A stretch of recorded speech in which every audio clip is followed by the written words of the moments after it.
So this is a Bitcoin mempool where it basically gives you a demonstration of blockchain.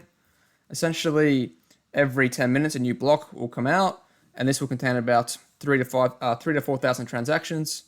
And basically, you bid based on supply and demand to get into the next block. So the fee can be anywhere from $3 to $100, depending on the demand. Essentially, when it's high demand network, the fees can be higher. So let's get a quick demonstration of a payment using main chain Bitcoin. So we're going to go to send, quickly send, and scan that, and then prepare transaction and pay.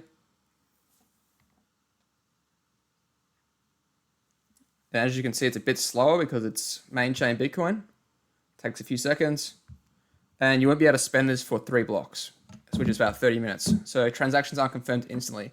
So that's a huge problem. If you're a business and you're doing a lot of turnover, you're going to be essentially wanting to spend that money instantly, not waiting 30 minutes to spend each transaction. So this is where Bitcoin channels come. So essentially, this is one channel, one node, and this is another node.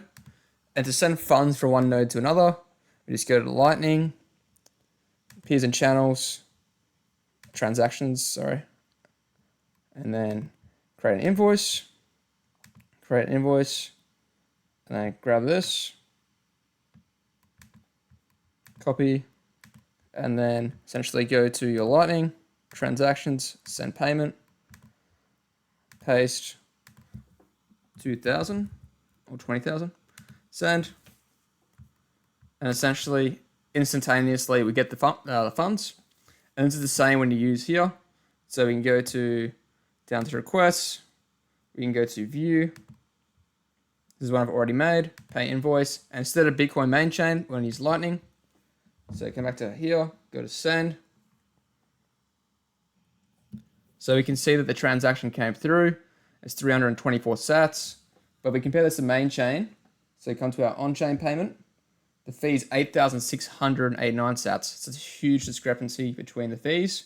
And that's why it makes Lightning Network is way more attractive for small payments because you're paying way less fees.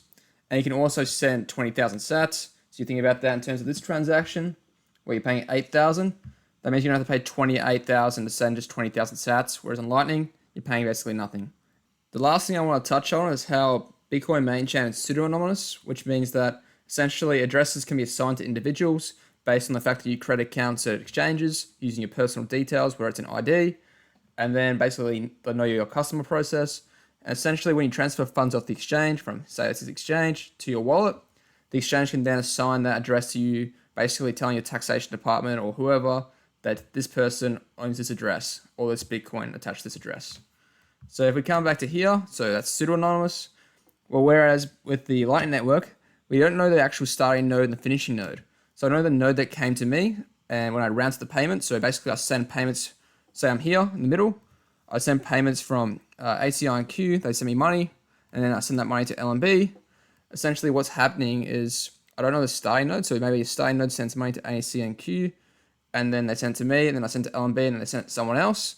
But essentially I have no idea who the starting point and where the finishing point is, but that makes it completely anonymous essentially.